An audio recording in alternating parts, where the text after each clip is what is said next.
Okay, let's dive right into this. Welcome to The Explainer. Today, we're unpacking one of the most heavily debated characters in television history.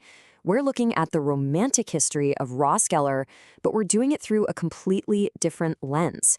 We're going to break down the exact psychological mechanics of his relationships to understand why they so often ended in absolute disaster. If you spend any time reading pop culture analysis, you'll see a super common assumption floating around out there. The consensus usually says that Ross was just a toxic partner who fundamentally didn't know how to love, right? People point to his jealousy, his possessiveness, and his seemingly endless string of breakups as rock-solid proof that he was just bad at relationships.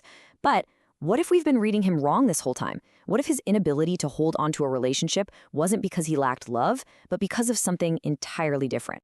Section 1. The Ross Geller Problem.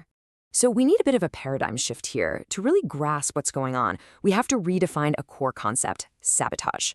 The real problem wasn't a lack of love at all. In many ways, that was exactly the issue. He cared so intensely about love, about commitment, and about the sheer absolute terror of losing the person he wanted that his fear kind of mutated. When we hear the word sabotage, we instantly think of malicious intent, right? We think of someone consciously wanting something to fail. But psychological sabotage doesn't always work that way.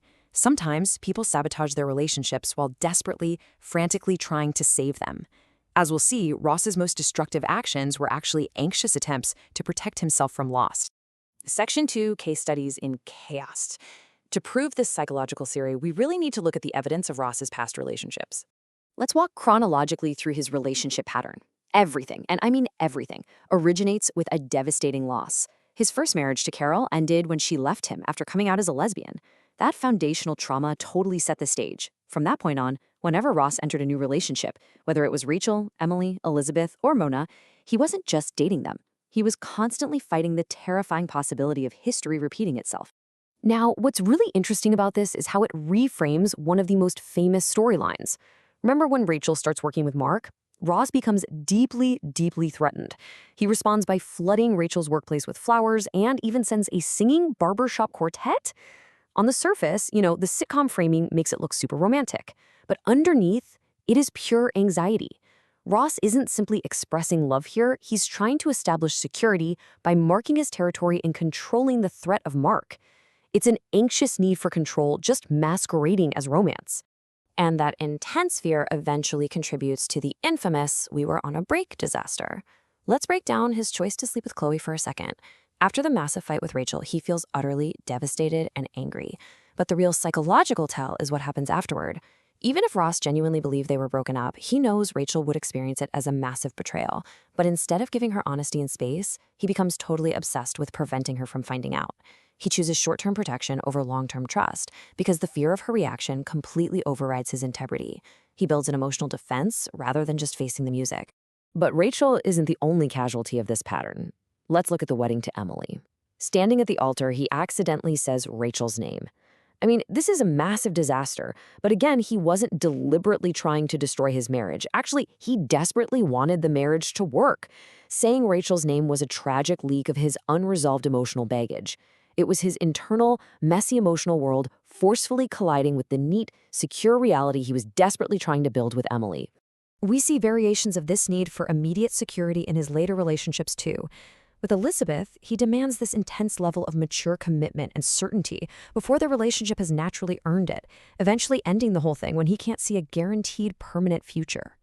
And with Mona, he creates total chaos. He gets caught between a new, potentially stable life with her and his unresolved emotional history with Rachel, who is now pregnant with his child. His complete inability to separate his love from his fear makes Mona's position practically impossible. Let's move to Section 3. The anxiety loop, and see how this all builds. By now, you can probably see the pattern, right? It literally functions like a machine. First, Ross wants and eventually gets love, but almost immediately he becomes terrified of losing it. That fear produces defensiveness, jealousy, and controlling behaviors, which ironically create the exact instability and conflict he was worried about in the first place. This new instability makes him even more afraid, causing him to react even stronger.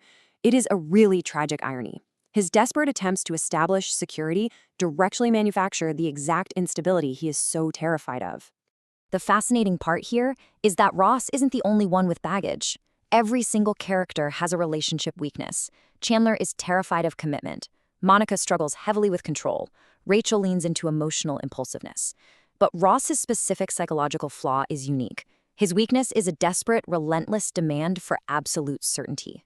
He wants love to come with definitive proof. Think about it. He needs proof that Rachel won't leave him for a coworker. He needs proof that Emily is fully committed. He needs proof that every relationship is moving toward marriage, and proof that he is still the one being chosen. Guys, these are impossible guarantees. And whenever he lacks this proof, which is inevitable in human relationships, he starts trying to forcefully create it himself. And that is exactly where the sabotage happens. Section 4, Intent versus Impact. So the crucial point is, it's easy to have empathy for his insecurity, especially knowing it stems from past heartbreak. But we also have to look at the harsh reality of accountability and how relationships actually work in the real world. You really have to understand the difference between intent and impact. Ross often believes that if his intentions are good, well, the consequences should matter less. He loves Rachel, so his jealousy feels justified to him. He thought they were on a break, so sleeping with Chloe feels defensible. But a reasonable excuse doesn't erase the damage caused. He can genuinely love someone deeply and still hurt them. He can be afraid of losing someone and still behave in ways that push them entirely away. This brings us to the ultimate lesson, hidden in all of Ross's disasters. He constantly confused the concept of love with the impossible guarantee of certainty. He honestly thought that if he could just control the circumstances carefully enough or defend himself convincingly enough, he could finally stop worrying about losing the person he loved. But love is about trusting someone despite the unknown. Certainty? That's just about controlling circumstances to alleviate your own anxiety. Thankfully, there is some real character growth here. By the later seasons, Ross does show progress. He becomes much less focused on controlling outcomes and more willing to accept that other people have choices too. And honestly, this growth makes his earlier mistakes much more understandable. He isn't some villain destroying relationships for fun. He is a deeply insecure person whose earlier actions were basically untreated trauma responses to emotional uncertainty. And this brilliantly illustrates exactly what we've been talking about. As the source material puts it, love isn't proven by eliminating every possibility of loss. It's proven by trusting someone even when you can't control the future.